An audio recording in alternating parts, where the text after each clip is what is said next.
Coming up on Market to Market. Up to 4 feet of snow falls in parts of South Dakota, resulting in heavy losses for cattle producers. 10 days into the government shutdown, hopes rise for a solution to the fiscal fiasco in Washington. And by paying attention to the little things, author and agricultural consultant Temple Grandin delivers big results. Those stories and market analysis with Elaine Kub next. This is the Friday, October 11 edition of Market to Market, the weekly journal of rural America. Hello, I'm Mike Pearson.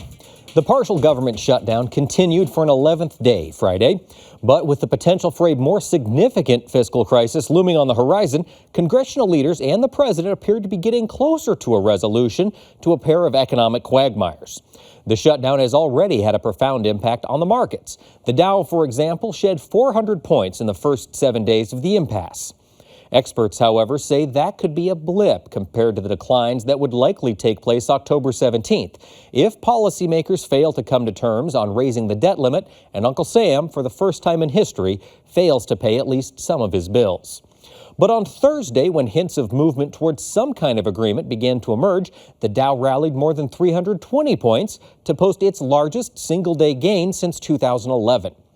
While the fine print of the proposal likely won't be fully known before the weekend, the shutdown continues to have far-reaching ramifications for millions of Americans, including America's farmers and ranchers who rely heavily on data from the Agriculture Department. On Friday, however, a highly anticipated report on global supply and demand became a casualty of the shutdown. Farmers and livestock producers use the Agriculture Department reports to make decisions on everything from which crops to plant to how and when to market their goods. And since local Farm Services Agency, or FSA, offices have also been shuttered, producers are unable to apply for new loans or sign up for government programs. But growers say those inconveniences pale in comparison to the lack of USDA reports, because farmers today depend far more on the global marketplace than government largesse.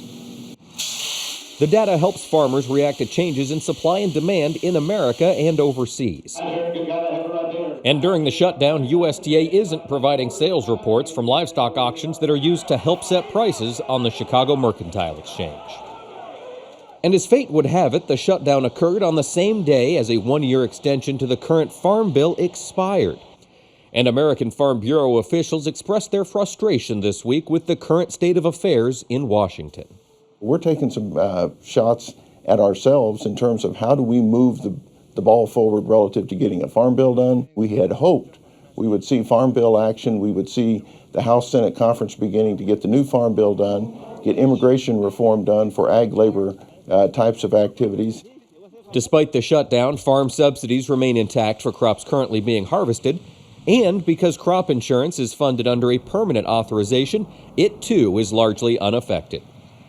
The expiration of the Farm Bill isn't expected to really make an impact until the end of the year, when some dairy supports end. Retail milk prices are predicted to rise sharply. But due to the perishable nature of their products, dairy producers can only sell it or smell it. Something needs to change. The current system I'm not a big fan of. We don't milk cows to see what the government's going to give us. There's no talk of a Farm Bill. There's no talk of immigration. There's no talk of trade agreements or any of that stuff, which is probably more important. The trade agreements, the TPP, things like that, for the future. As an industry, I think we're moving 14-15% of our product offshore. Congress has been debating the next Farm Bill for more than 2 years. There was word late this week that conferees would be named as early as next week to hammer out a compromise between previously passed House and Senate versions of the legislation.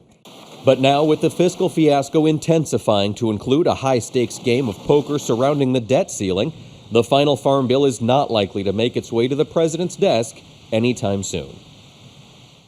Last month, the Agriculture Department increased its U.S. corn production estimates to a record 13.8 billion bushels. That's up more than 5% from the previous all-time high recorded in 2009, and it reflects nearly a 30% increase from last year. Updated harvest estimates were to have been released Friday, but as noted previously, the federal shutdown has forced USDA to suspend all reports. While Washington is locked in yet another spell of temporary paralysis, farmers are busy harvesting their crops.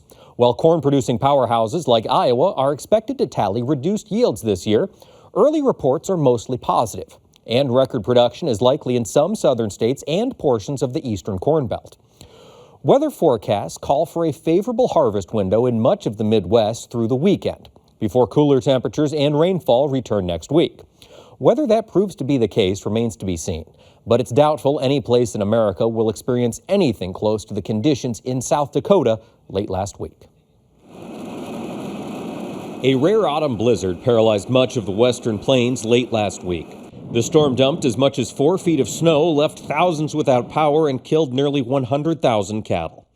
At least 4 deaths were attributed to the powerful weather system, which also spawned destructive tornadoes in Nebraska and Iowa.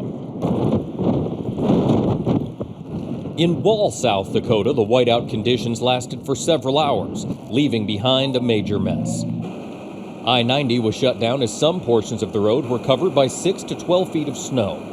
Heavy equipment was needed to reopen the roads. Travel was not advised as the cleanup took priority all across the Black Hills region. Drifts made vehicles look like toy cars, packing snow around parking lots. The only way to get around after the snow stopped was on foot, and even that was a challenge. Parts of western South Dakota were blanketed by more than 48 inches of snow, and a midweek warm-up revealed some of the devastation. The South Dakota Civil Air Patrol took these pictures this week of some of the dead animals. Cattle ranchers were busy this week counting their losses.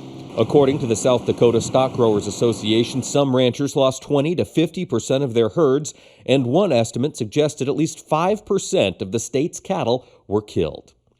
Calves close to being sold were counted among the casualties, as was breeding stock. Box Elder, South Dakota rancher Monty Williams spent much of the week searching for his herd and cleaning up animals killed in the storm. A lot of guys losing everything, cows, calves, you name it. Some cattle that survived the storm were found to have drifted miles away from home. One rather morbid story was that they simply could find their cattle by following the trail of dead carcasses. It's devastating. Had some tearful conversations. They're having a hard time. Some of them know that it's going to put them out of business. It's very hard. In some cases, entire herds were huddled in open pastures and ravines trying to stay warm. And the worst thing was we had 2 inches of rain followed with 3 feet of snow afterwards. So not only was the ground wet, the cattle sunk into it. Many of them actually drowned. As the snow cover came over top, it literally started burying them, crushing them, and pushing them down into the wet soil underneath there. The South Dakota Cattlemen, Stock Growers, and Sheep Growers Associations have established a rancher relief fund to provide support and assistance to those impacted by the storm. Ranchers and officials said the losses were aggravated by the fact that a government disaster program to help ranchers recover from livestock losses has expired. But producers won't be able to get federal help until Congress passes a new farm bill. Agriculture, of course, is a key component of the South Dakota economy, and the Mount Rushmore state's most valuable agricultural products are cattle. Beef production accounts for more than 1/3 of the state's total agricultural receipts, and a South Dakota State University Extension study earlier this year revealed high feed prices dramatically reduced profitability in 2012. According to the study, South Dakota cow-calf producers, on average, endured losses of $27 per head last year, compared to gains of $88 per head in 2011. As ranchers cope with financial losses, it may seem odd to consider the conditions, even in the best of weather, endured by the animals themselves. But as David Miller discovered last spring, that's exactly what made one scientist a household name in the livestock sector. And for Temple Grandin, paying attention to details pays dividends for producers, processors, and consumers.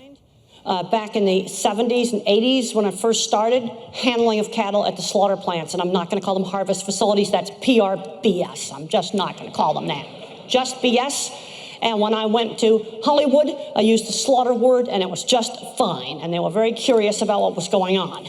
Dr. Temple Grandin, author, feedlot designer, industry consultant, and animal scientist, is speaking to a gathering of farmers at an annual Iowa Farm Bureau meeting. Grandin, arguably, is one of the most outspoken and influential leaders in the industry. The results of her work are evident from the feedlot gate to the packing plant stun line. You know, we got to open up the mystery sheds. For nearly 4 decades, Grandin has worked to increase awareness of how proper animal handling in the feedlot and at the packing plant is good for animals as well as the bottom line. She has combined innovative facility design, lectures, and hands-on classroom work to achieve her goals of efficient and humane treatment of animals. But achieving that goal was anything but easy. Breaking into a man's world was really difficult, but there were some enlightened, good people in the industry, and they were some of the people that hired me. Actually, I found selling the design actually was quite easy. The thing that was hard was getting people to not beat up the cattle. Oh, the handling of cattle in the 70s was so awful. I would work with places and we'd put in new facilities, and they'd do atrocious things to the cattle in the new facility. You know, people would buy the thing, but they wouldn't operate it right. Grandin's designs protect animal and handler while reducing stress for both. In the feedlot, her curved chute design takes advantage of the tendency for cattle to circle back to where they started. Races are just wide enough for one animal to easily walk towards a squeeze chute, and one-way backstops prevent any attempts at retreat. Elevated walkways and trap doors give employees escape routes. At the packing plant, holding pens have angled sides instead of square corners, and alleyways have non-slip surfaces. As animals approach the stun line, they are herded into a long serpentine chute. The curved walkway relaxes the cattle and allows them to follow each other, nose to tail. When the animals approach the stun box, they are supported by a center track restrainer system designed by Grandin. The restrainer helps keep the animals calm and prevents them from falling to the ground after stunning, making them easier for packing plant employees to handle. Her research and real-world results have proven the animals are easier to handle and produce a better product. Grandin has autism, and she has devoted a good portion of her life to helping others with the same affliction. She tells people with autism to avoid thinking that their disability comes first, but instead to identify themselves as a person who has unique qualities that happens to have autism. Grandin will be the first to tell you that because of her autism, she thinks in pictures. And when I was very young, I thought that everybody thought in pictures. I didn't know that my thinking was different. I didn't know that other people thought more verbally.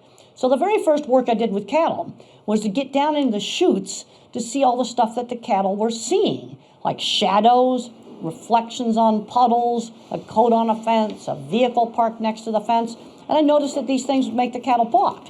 And nobody had noticed it before. But since I thought in pictures, it seemed obvious to look at what the cattle were seeing.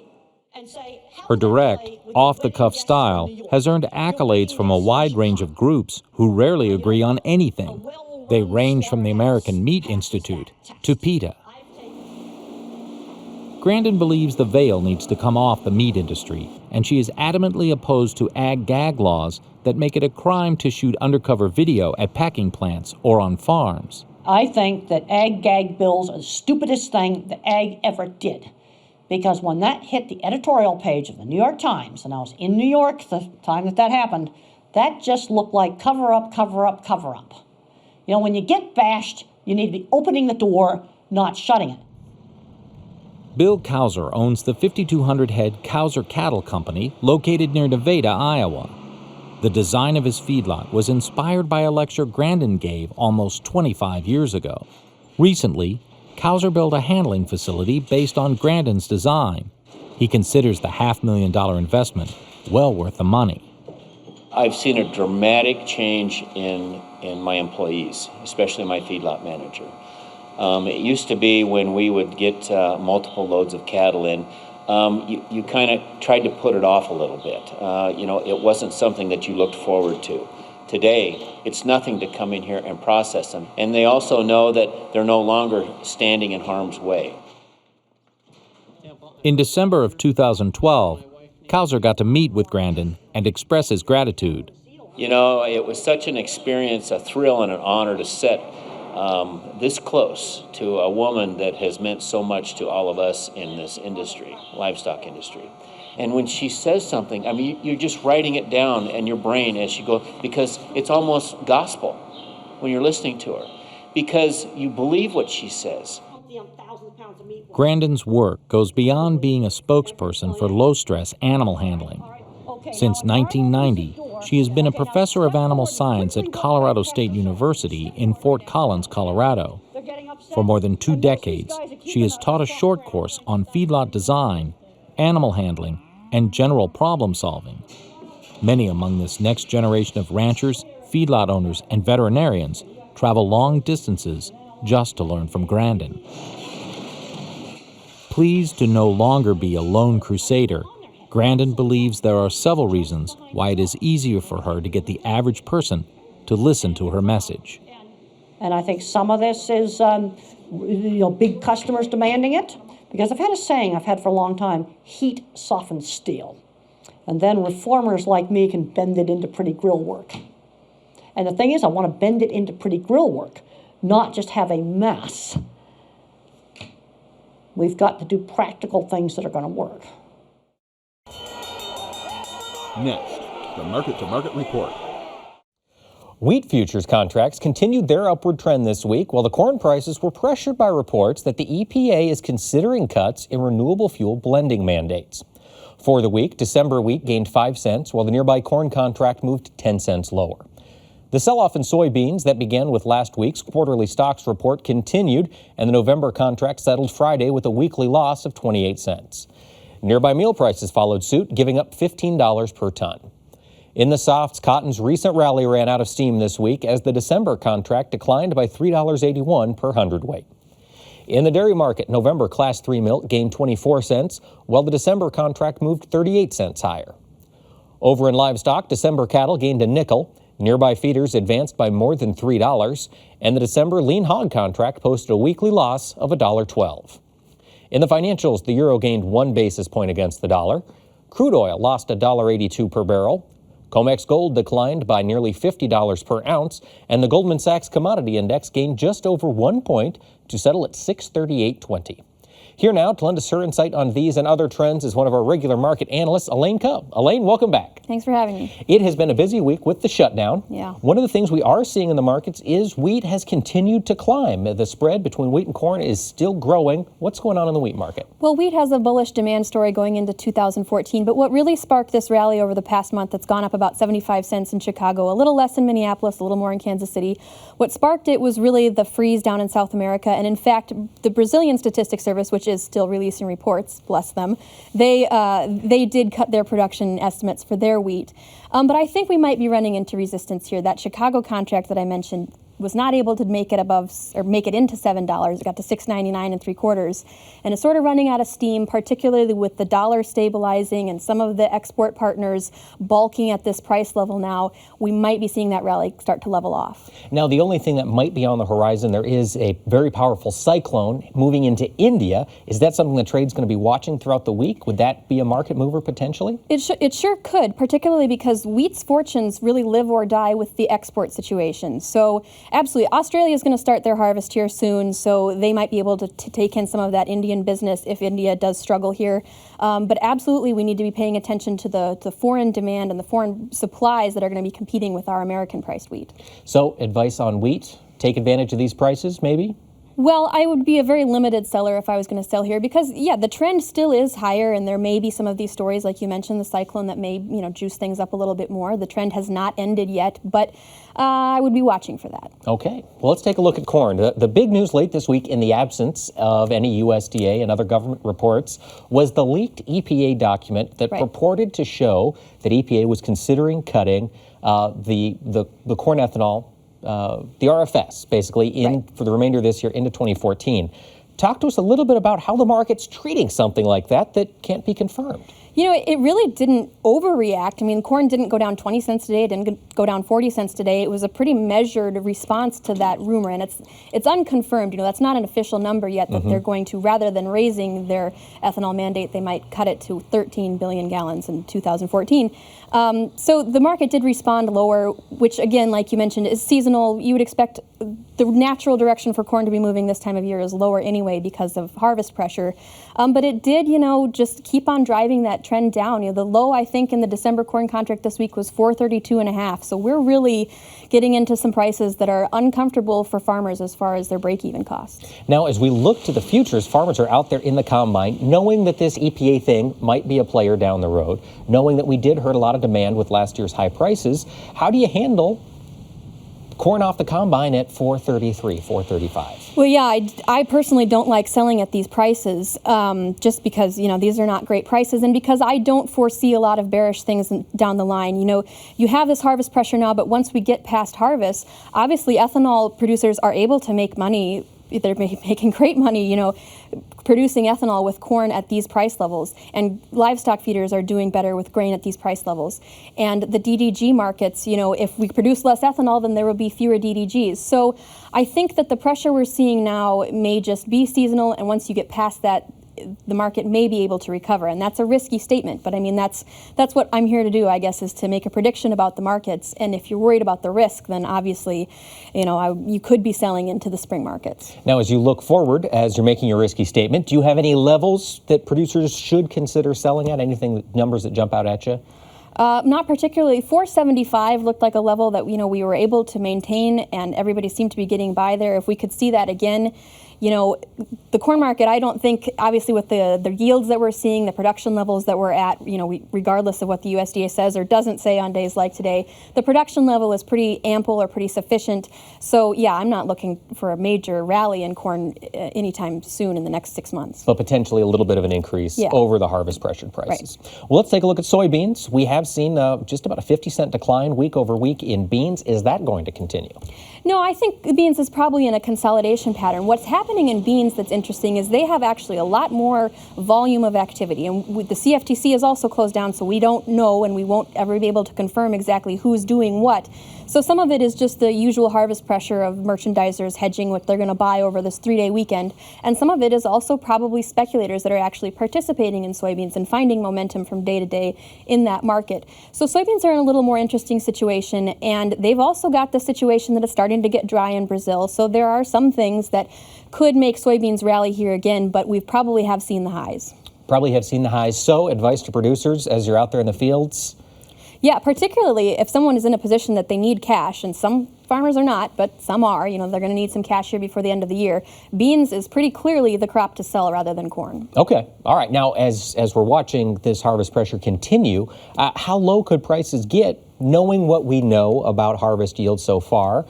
Where do you think we could head? Well, the 2014 November contract is $11.63, so it's about $1 cheaper than the front month price now. So there's a lot of room in there. If you have a sufficient South American crop, there's a lot of room for beans to keep falling. Okay. All right. So take advantage of the prices while we got them. Yes. Well, now let's take a look at the livestock market. And as we mentioned earlier on the show, South Dakota suffering tremendous livestock losses up there. And when you're talking, 5 to 10% of the state's herd, that's a big number. And it's a huge number when it's your cattle. Yes. But for the rest of the country, as we try to get a handle on what that means for the trade itself, can you help us get that into a little better context? Yeah. Well, it's obviously, like you mentioned, not at all trivial if those are your cattle. But even to the market, that's not a trivial number. And these were mostly breeding animals, pregnant cows that were going to be bringing calves into the market for 2014. So as you look into 2014 feeder cattle market, yes, this was a significant number. A 60 or 70,000 death loss, I think you guys mentioned 100,000. It's still unclear exactly what that number is, but that's about the number of cull cattle that would have been harvested. That's not Temple Grandin's favorite word, but that's about what you would lose when we were diminishing the herd. So it's not a trivial number, but it's also not the reason. I don't think we can point to this reason alone for the incredible rally that we're seeing in feeder cattle prices. I think that's a completely separate matter to this death loss. All right, well, let's talk fat cattle prices. We don't know cash prices really, truly, but what have you been hearing cash cattle trade? They were a little stronger both in the north and the south, and if we just assume that the cutout values are stable or pretty much where they were at the end end of September, then you're still looking at packers losing money. But it did sound like the prices were stable or a little bit higher, and yet the futures market doesn't want to seem to go higher or get to new record highs like the feeders until they see some confirmation. So we're going to have to wait until probably the government's back in Pretty session. much. We start to get some reports to see if this fat market's going to trend even higher. I think so, yes. All right. Well, now let's take a look at the feeder cattle market. As you mentioned, we've been on a tear. We've been on a tear really the past month. Yeah. We are in uncharted territory. What is the trade doing? How do they handle something like this? Right. I mean, you can't really put a number on it because this has never been tested before. We don't know where someone is going to get in there and sell. And the volume of trading is really not that strong. There was some exuberance here on Thursday and Friday in the futures market, so probably some of that was a little overdone. But really, this wasn't driven by speculators. This is just driven because nobody's selling and nobody wants to sell until we've discovered where the high could be, and it could be anywhere. And so it could be anywhere. So do you have a forecast for us? Any thoughts? Well, the November contract, its high for the week here today was 169.7, I believe. So I think it would be conceivable to see a 170 sort of a number here in the next couple of weeks. Eventually, we're going to have to run out of steam, I would imagine. Somebody's going to be willing to, put something on the market and stop playing chicken, we'll trend it down. Yeah. All right. Well, now let's take a look at hogs. Hogs had been on a bit of a rally, and now we've lost $1 this week. Where is the hog market headed? Yeah, they fell throughout this week, and if you look down the pipeline of supplies, and if you look even at the future spreads, the market believes that there's going to be ample supply in the next few months.